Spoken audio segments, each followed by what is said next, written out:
Треба на овие злоупотреби еднаш за секогаш со реформа во овие служби да им се стави крај, за да не им се случува на оние генерации кои што доаѓаат по нас. Премиерот денеска од собраниската говорница повторно ја пласираше иницијативата за реформа на безбедносно-разузнавачките служби.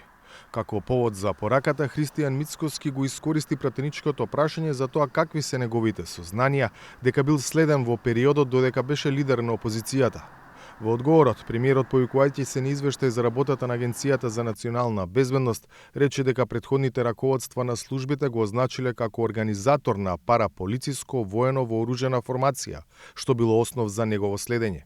Една од неколкуте институции кои што треба да се занимаваат со безбедноста на државата, наместо да се занимава со безбедноста на Македонија, се занимавала со физичко следење на председателот на најголемата опозицијска партија. Измислуваат извор, во случајот Цилиндар, кој што според нив доставува веродостојна информација.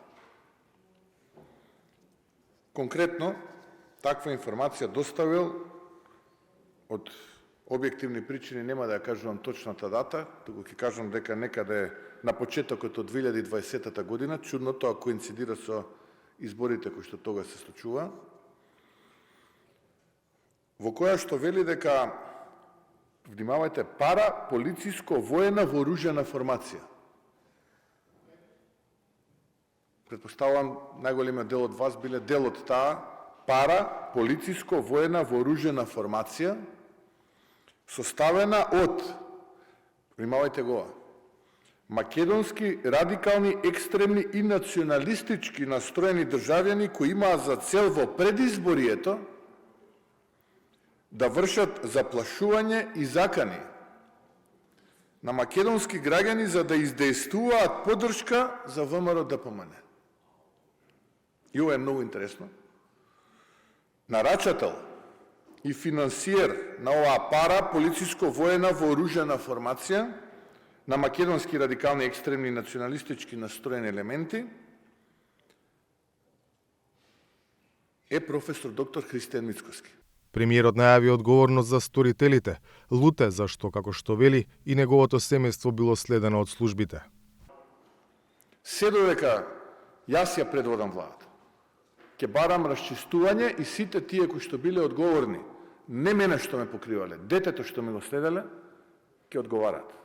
Додека премиерот најавува реформа на разузнавачките служби во која едно од можните сценарии е спојување на Агенцијата за национална безбедност и Агенцијата за разузнавање, опозицијата пак го оспорува именувањето на Бојан Христовски за нов директор на АНБ поради проблематичната веродостојност на дел од неговите дипломи, неопходни за тој да стане шеф на тајната служба, предмет за кој антикорупцијската комисија пред 2 дена се прогласи за ненадлежна.